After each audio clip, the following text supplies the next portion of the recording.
하나님 말씀입니다. 시편 7편 1절부터 10절까지 구약성경 807페이지입니다. 시편 7편 1절로 10절 교독해서 읽겠습니다. 여호와 내 하나님이여, 내가 주께 피하오니 나를 쫓아오는 모든 자들에게서 나를 구원하여 내소서.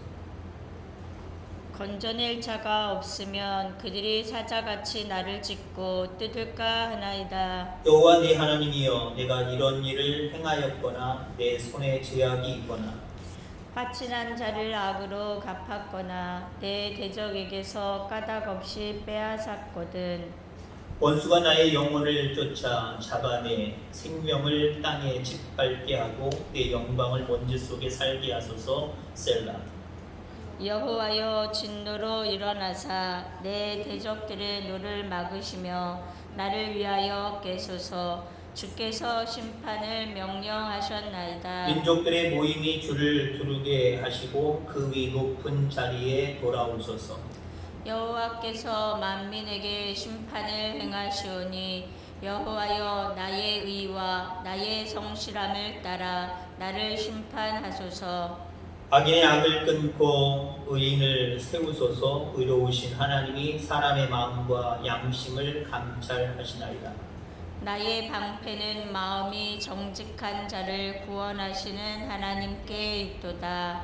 아멘. 아멘. 오늘은 3월 11일입니다. 개인적으로 제가 우리 집사람과 사귀면서 제가 천안으로 학교 다닐 때 서울까지 거리가 있기 때문에 일주일에 한 번 내지는 2주, 3주에 한 번 만날 수 있었고요. 군대 있을 때 제가 영천에서 군생활을 했기 때문에 서울까지 정말 보고 싶어도 만날 수 없었던 그런 시절이 있었습니다. 요즘 제가 우리 성도님들을 향한 짝사랑이 시작되는 것 같습니다. 물론 여러분들도 저를 사랑하셔서 여러분들도 저를 보고 싶어 하시겠지만 저도 여러분들 상당히 보고 싶어 합니다. 벌써 2주째가 지나가고 있습니다. 코로나19로 인해서 우리 성도님들과 일주일에 한 번 만나는 분들도 계시지만 또 일주일에 한 번조차도 만나지 못하고 집에서 여러 가지 모습 가운데 계신 우리 성도님들이 있는데 벌써 2주 이상을 만나 뵙지 못해서 너무 보고 싶습니다. 그 보고 싶은 마음을 하나님의 말씀을 통해서 여러분들과 함께 이 영상을 통해서 나누고자 합니다. 오늘도 귀한 은혜가 위로하심과 또 하나님의 함께 하심이 우리 성도님들과 충만하게 하실 줄 분명히 믿습니다. 오늘 본문의 말씀을 통하여서 사람이 두려울 때 속제목을 정해본다면 질병이 두려울 때라고 하는 그런 말씀의 제목으로 함께 은혜를 나누고자 합니다. 우리 흔히 인생을 나그네 길이다라고 이렇게 이야기합니다. 나그네 길은요, 올라가는 길도 있고 내려가는 길도 있고 좌회전하는 길도 있고 우회전하는 길도 있고요. 보이는 길도 있고 보이지 않는 길도 있습니다. 물론 우리의 인생의 나그네 길은요, 보이지 않는 길이 너무 많아요. 앞에 여러 가지 장애물로 인해서 보이지도 않지만 내가 원하지 않게 그 인생길을 걷다가 꺾이는 부분이 있거든요. 그럼 꺾이는 부분이 되면은 더군다나 볼 수도 없고 알 수도 없습니다. 여러 가지 방법으로 내 앞에 어떤 일이 일어날 것인지 보고 싶어 하는 것이 우리 인간인데 보려고 해도 보이지도 않아요. 누가 가르쳐주는 사람도 없습니다. 가르쳐도 그걸 믿을 수가 없어요. 너 앞으로 1년 뒤에 이런 일 벌어질 거야 라고 이야기하는 사람도 있잖아요. 그거 믿을 수 있습니까? 믿을 수가 없어요. 한 치 앞을 내다볼 수 없어서 답답한 인생길을 우리는 걸어가고 있다라고 하는 거죠. 그 인생길, 때로는 한 걸음 한 걸음 걸을 때마다 소망도 있지만 우리 가운데는 두려움도 있습니다. 더군다나 우리가 원하지 아니하는 문제들이 발생했을 때 우리는 우리의 앞길이 도대체 어떻게 될 것인가 라고 하는 그런 두려운 마음들이 상당히 많습니다. 원하지 않는 이 질병으로 인해서 앞으로 어떻게 되어져 갈 것인가 대단히 궁금도 하고요. 두렵기도 하고요. 염려되기도 하고 그런 것이 바로 우리의 솔직한 모습이다라고 하는 거죠. 자, 우리 인생길에서 이렇게 우리를 무섭게 하는 것들이 많이 있습니다. 여러 가지 모습들로 인하여서 우리의 인생길, 나그네 길은 우리로 하여금 참 어렵게 만들고 힘들게 만들고 두렵게 만든다는 거죠. 천재지변이 있을 수도 있어요. 알 수 없는 천재지변이 우리에게 와서 우리는 두려울 수 있어요. 때로는 불의의 사고로 인하여서 우리의 인생길 두렵게 할 때도 있습니다. 특히 더군다나 요즘 시대는 질병으로 인해서 이 코로나19로 인하여서 우리 두려움 가운데 사실 있잖아요.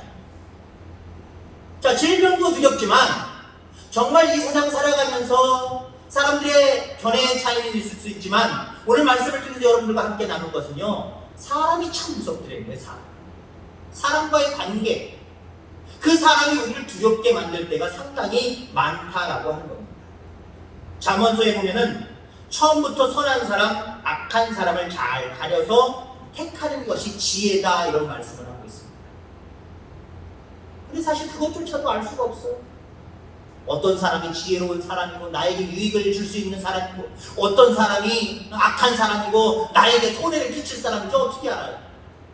그러다 보니까 우리는 사람으로 인해서 상처받고 사람으로 인해서 두려움을 받기도 한다라고 합니다. 오늘 보면 시편 7편을 읽었습니다. 다윗의 시입니다.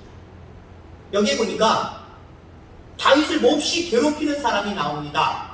그 사람의 이름을 굿이라고 이야기를 하고 있습니다. 굿이. 이 사람이 도대체 어떤 사람인지 전혀 성경을 통해서 알 수가 없어요.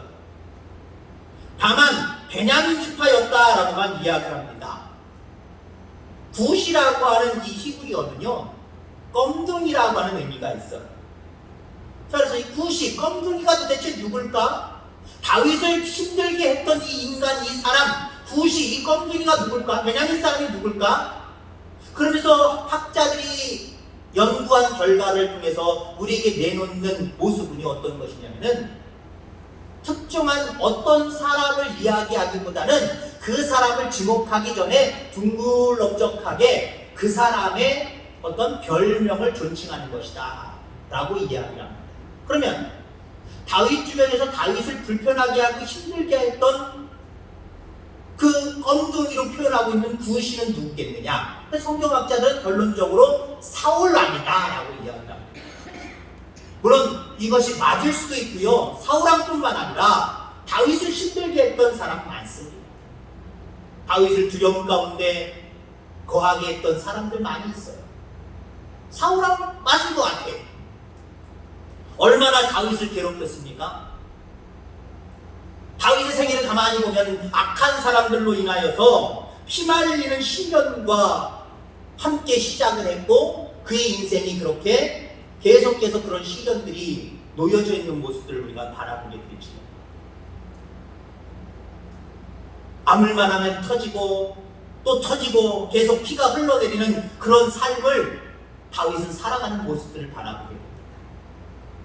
우리가 좀 전에 얘기했던 사울왕이 그랬고요, 다윗을 그렇게 만들었잖아요. 힘들게 만들었잖아요. 두렵게 만들었잖아요. 사울왕의 칼날을 피하여서 피해 다녔던 그 시절이, 다윗은 어린 시절부터 그 사울왕을 피하여서 얼마나 많은 고생을 했어요. 뿐만 아니라 왕이 됐지만 그의 아들 압살롬으로 인하여서 얼마나 또 자식에게 밟히는 상처를 입는 이 다윗의 마음은 얼마나 또 사람에 대해서 상처를 입었을까요? 군대 장관 요압, 다윗 왕의 이복 동생의 아들입니다. 어떻게 보면 조카지요. 그래요. 군대 장관이 될 정도로 다윗 옆에서 대단한 일들을 많이 한 것은 사실이지만 지긋지긋하게 말하고요, 다윗의 마음을 뒤집어 놨다가 좀 풀어놨다가 뒤집어 놨다가 이렇게 하기를 여러 번 했던 사람이 바로 이 군대 장관 요압입니다. 자, 다윗은 이러한 사람들을 통해서 그의 인생 앞에 껌둥이로 표현할 수 있는 시꺼먼 사람들, 다윗의 속마음을 정말 시꺼멓게 만드는, 두렵게 만드는 이 사람들로 인해서 많은 상처를 입었습니다. 자, 그런 다윗이 생애 좌우명으로 택하게 된 중요한 원리가 사무엘하 24장에 나옵니다. 여기에 보면 다윗이 범죄를 합니다. 무슨 범죄를 하냐면은 하나님이 원하시지 않는 인구조사를 감행을 해요. 물론 아까 좀 전에 얘기했던 군대장관 요압은요, 그래도 신앙에 바로 서서 안 됩니다. 하나님이 이 민족을 지금까지 지켜주셨고 인도하시는데 사람의 숫자가 뭐가 그렇게 중요합니까? 하지 맙시다. 그러나 다윗은 굽히지 아니하고 인구조사를 감행합니다. 그러고 난 다음에 이거 하나님 앞에 죄 생긴 거구나, 하나님 용서해 주세요 하고 기도했더니 하나님이 갓선지자를 보내서 징계를 내리십니다.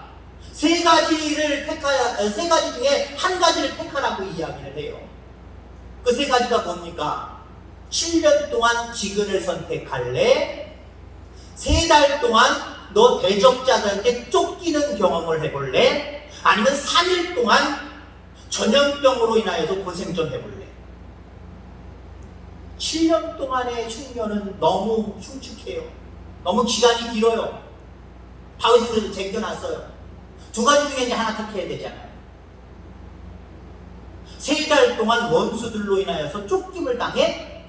다윗의 경험은요, 사람들로 인해서 상처를 많이 받았어요. 사람들이 두려워요. 그 어떤 가까운 사람도 한번 되짚어보고 다시 봐야 되는 그런 상황입니다. 다윗은 사람에게 상처를 입었어요. 근데 또 3달 동안 대적자들에게 쫓긴당하는 거, 이건 나 꼴 못 봐. 그러다 보니까 마지막 3일 동안의 전염병을 선택을 합니다. 근데 사실 이 얘기를 깊게 하려고 하는 것은 아닙니다만은 3일 동안의 전염병을 통해서 이스라엘 민족이 7만 명이 죽어요.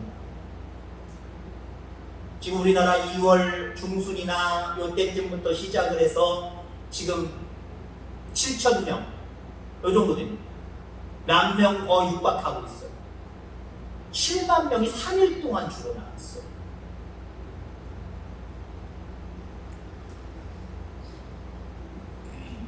오늘 본문으로 돌아옵니다. 본문에 보면은 다윗은 지금 구시한테 모함과 입에 담기조차 어려운 저주와 비난을 받고 있습니다. 한마디로 이 구시는요, 치명타를 입히는 맹수와도 같은 존재예요.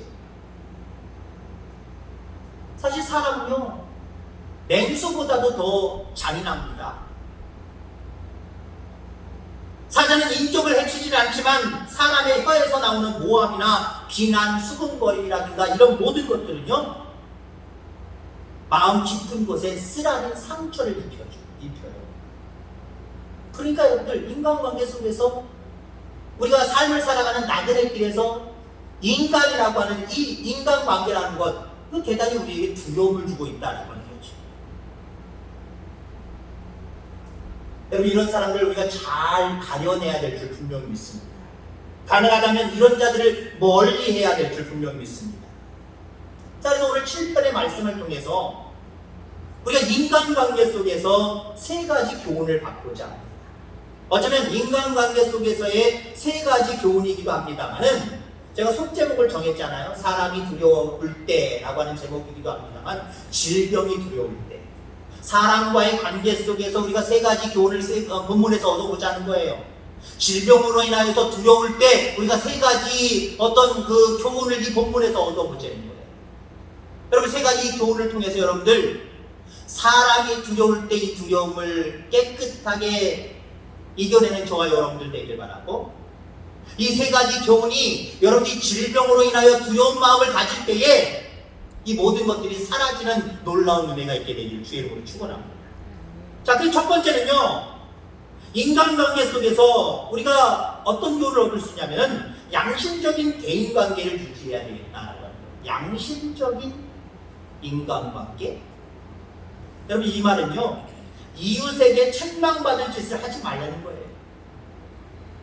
말 한마디라도 남을 해치는 말을 하지 말라는 거예요.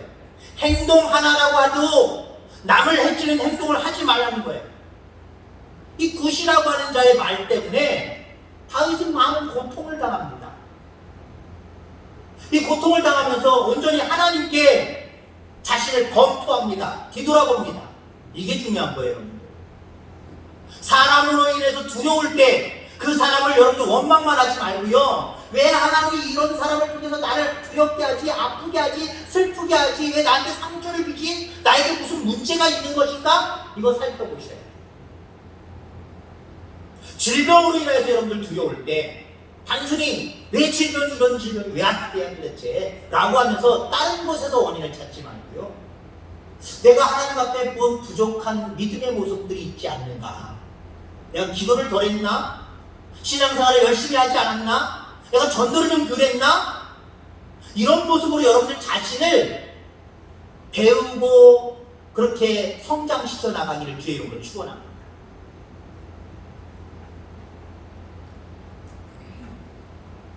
여러분, 다윗은 그 이후에 일생 동안 자기를 해치려 하는 자들이 아무리 많아도 자기가 먼저 남을 해치는 법이 없었어요. 말 한마디라도 자기가 먼저 남을 욕보이는 일이 없었어요. 말대로 하나님 앞에 양심적인 생활을 하는 그런 모습들을 바라보게 됩니다. 빌립보서 2장 3절에 보면 아무 일에든지 다툼이나 허영으로 하지 말고 오직 겸손한 마음으로 각각 자기보다 남을 낮게 여기고. 아멘. 지금 요즘 이 질병의 근원지로서의 그 신천지의 모습이 점점 밝혀지고 있죠. 고위험군, 바로 신천지라고 밝혀지고 있어요. 그것뿐만 아니라 우리가 이단들을 살펴보면요, 이슬람. 여러분, 이슬람들은요, 자기가 믿는 이슬람 교인들이 아니면 원수예요. 싸워야 되는 거예요. 전쟁을 해야 되는 거예요. 그래서 그 사람들은요, 두려워하지 않아요. 자기의 신을 위해서 자기의 몸을 바쳐서 자기들을 섬기지 않는, 자기들의 신을 섬기지 않는 이방신을, 다른 신을 섬기고 있는 그 사람들을 원수로 여겨요. 싸워요. 자기의 목숨도 두려워하지 않냐고요. 대적해요. 말로 험악하게 하는 건 이건 예사고요, 행동조차도요, 남을 해하려고 해요. 신천지, 왜 요즘 물론 기독교적인 부분에서 이단입니다. 하나님을 섬기는 전자들이 아니기 때문에, 집단들이 아니기 때문에 당연히 우리는 그를 인정할 수 없어요. 근데 많은 사람들에게 대외적으로 그들이 지금 많은 욕을 먹고 있잖아요. 왜요? 그들의 행동 하나, 말 한마디 한마디가 많은 사람들을 배려하고 많은 사람들을 위해서 희생하려고 하는 마음이 전혀 없어요. 오직 신도 없는 자기들이 만들어놓은 가설의 신을 섬기면서 오직 자기들의 신을 숭배하는 그 모습 속에 다른 사람들 고려하지 않아요. 말 아무렇게나 해요. 행동 아무렇게나 해요. 무책임하게 해요. 이런 사람들 양심적인 대인관계를 가지고 있다라고 볼 수가 없어요. 여러분들, 사람이 두려울 때, 질병으로 인해서 두려울 때, 점점 우리의 인생길이 점점 야 이거 왜 그러지 두려울 때, 오히려 우리는요 좀 더 신앙적이고 양심적인 대인관계, 하나님과의 관계, 이 관계성을 가지고 있어야 돼요. 어려울수록 다른 사람을 배려하고 다른 사람들을 생각할 수 있는 이 마음들이 저와 여러분들 가운데 있게 되기를 주의 이름으로 축원합니다. 자, 그 다음에 10편 7편에서 인간관계 속에서 우리가 또 받아야 될 수 있는 교훈은 무엇이냐면요, 보복하고 싶은 감정을 먼저 내려놓아야 된다라고 합니다. 다윗을 보세요. 사울 왕에게 쫓길 때, 물론 쫓기니까 자기 코가 석자니까 사울 왕을 어떻게 할 수 있는 상황이 별로 없었어요. 늘 쫓김의 모습 속에 있었어요. 그런데 여러분, 우리가 아시다시피 다윗도 사울 왕을 죽일 수 있는 기회가 몇 번 있었단 말이에요. 얼마나 좋은 찬스예요. 자기를 괴롭게 하는, 자기를 두렵게 하는 그 사울 왕을 딱 끝낼 수 있는 상황이 두 번이나 오는데 다윗은 그를 해치지 않았어요. 자기 손으로 직접 그 사람을 해치려는 생각을 가져본 적도 없습니다. 오히려 하나님 앞에 온전히 맡기는 모습을 바라보게 되죠. 하나님이 세우신, 기름 부어 세우신 이 나라의 왕인데 내가 함부로 죽일 수 없지. 하나님이 하신 일이지 내가 할 일을 한다. 하나님 앞에 맡겨버리잖아요. 여러분, 시기와 질투가, 다툼이 많은 이 세상 속에서 우리는요 하나님 말씀대로 살아야 돼요. 사람이 두려울 때, 인생길이 힘들 때, 질병으로 인하여서 이렇게 두려울 때 우리는 오히려요 하나님 말씀대로 살려고 해야 돼요. 우리의 감정, 우리의 생각 이것으로 표현해놓고 살려고 하지 말고요. 앞서서 얘기한 대로 다른 사람들을 배려하면서 하나님의 뜻이 무엇인지 하나님 말씀대로 살아갈 수 있는 저와 여러분들 다 되기를 주의 이름으로 축원합니다. 자, 마지막으로 오늘 시편 7편을 통해서 인간관계 속에서 우리는 어떤 교훈을 받아야 되느냐? 하나님이 항상 나의 방패가 되심을 의뢰해야 됩니다. 하나님이 항상 나의 방패가 되어 주심을 인정하고 그분을 의지해야 됩니다. 여기 방패라고 하는 말 10절의 말씀해 보니까 나의 방패는 마음이 정직한 자를 구원하시는 하나님께 있도다. 다윗의 시를 가만히 보면은요 방패라는 말을 상당히 많이 써요. 시편에서 다윗이 지은 시라고 하는 그 구절 속에서 이 방패라는 단어를 10번 이상 사용합니다. 물론 우리가 흔히 생각하는 옛날에 창이랑 칼을 들고 싸울 때 그 방어하는 방어, 그 방패도 맞아요. 근데 더 정확하게 이야기하면요 영어 성경에 의하면 레이더라고 이야기합니다. 레이더. 좀 현대적인 군사 용어라고 표현할 수 있지요. 가장 취약한 지점에다가 레이더를 설치해놓고 그곳에 어떤 적이 공격해 오지 않는가를 항상 살피는 것, 이게 레이더의 역할이에요. 여러분, 하나님이 그렇게 레이더 역할을 감당해 주신다라고 하는 거죠. 가장 취약한 곳에 하나님의 레이더망이 쳐 놓아져 있음을 기억하시기 바랍니다. 아니, 여러분이 가장 취약한 부분에 하나님의 레이더망을, 하나님의 방패를 설치해 놓으셔야 돼요. 하나님 여기에는 하나님의 레이더망을 설치해 주시옵소서 하셔야 돼요.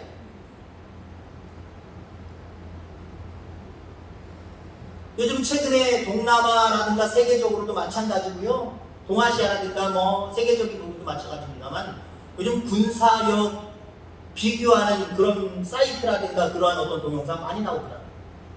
우리나라 군사력 대단히 좋은 축에 속하고 있습니다. 우리나라에서 손잽시라든가 머리가 좋아서요. 금방금방 다른 나라들이 가지고 있는 성능 이상의 엄청난 그런 무기들을 만들어내요. 물론 우리나라는 남들과 싸우고 정복하겠다는 목적은 아니니까 참 선하다라고 볼 수가 있겠죠. 최근 몇 달 전인가요? 드론을 이용해서 그 중동 지역일 거예요. 저 정확한 나라를 모릅니다만은 공격을 해버렸어요. 원유 그 탱크 같은 걸 공격을 해버렸단 말이에요.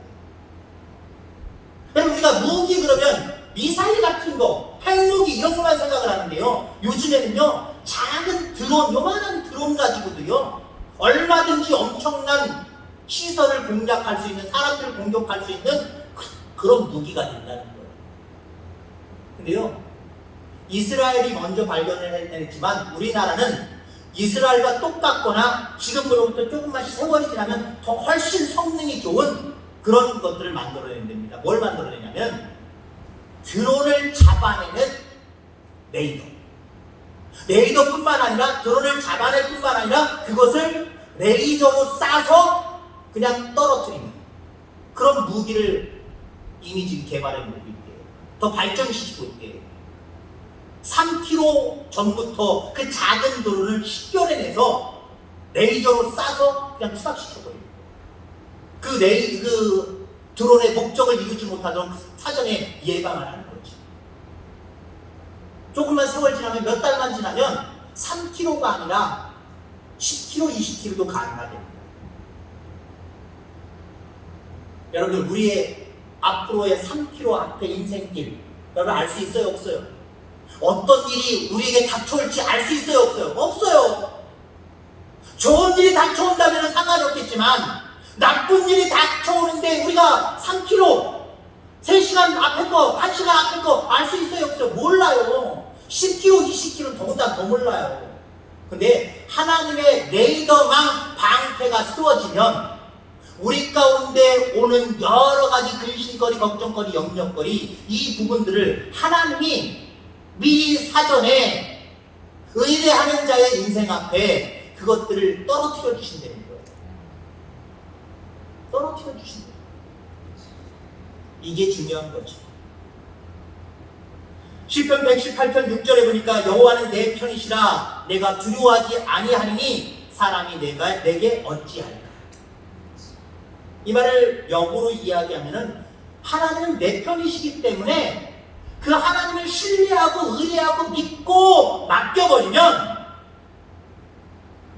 그분께서 우리에게 두려움이 사라지게 하실 뿐만 아니라 사람이 내게 어찌할까. 지금 사람 때문에 우리가 두렵다 그랬잖아요. 가장 질병 때문에 우리가 두렵다 그랬잖아요. 하나님 의지하면 사람이 우리한테 뭔 일을 할 거예요. 하나님이 레이더망 펼쳐놓으시고 우리를 지키시고 보호하시고 인도하시는데 질병이 아무리 창궐하려고 할지라도 우리가 하나님 앞에 레이더망을 펼치세요 하고 하나님을 신뢰하고 의지하면 그분께서 그 질병이 우리를 어떻게 하도록 만드시겠습니까? 사라지게 하실 줄 믿습니다. 극복하게 하실 줄 분명히 믿습니다. 하나님 우리에게 레이더망을 주세요. 우리에게 방패를 설치해 주세요. 하나님 앞에 이렇게 신뢰하고 맡기고 의지하는 저와 여러분들 되길 바랍니다. 그러면 그 하나님이 우리 가운데 오셔서 어떤 천재지변이든 어떤 질병이든 사람 관계 속에서 오는 것이든 어떤 두려움이라고 할지라도 우리로 하여금 그 두려움을 떨쳐내게 하실 뿐만 아니라 오히려 나와 함께 하시는 그 하나님을 믿고 강하고 담대하게 우리의 인생길을 씩씩하게 걸어나갈 수 있다는 겁니다. 이렇게 걸어나갈 수 있는 저와 여러분들 다 되어지기를 주의 이름으로 축원합니다. 하나님 아버지 감사합니다.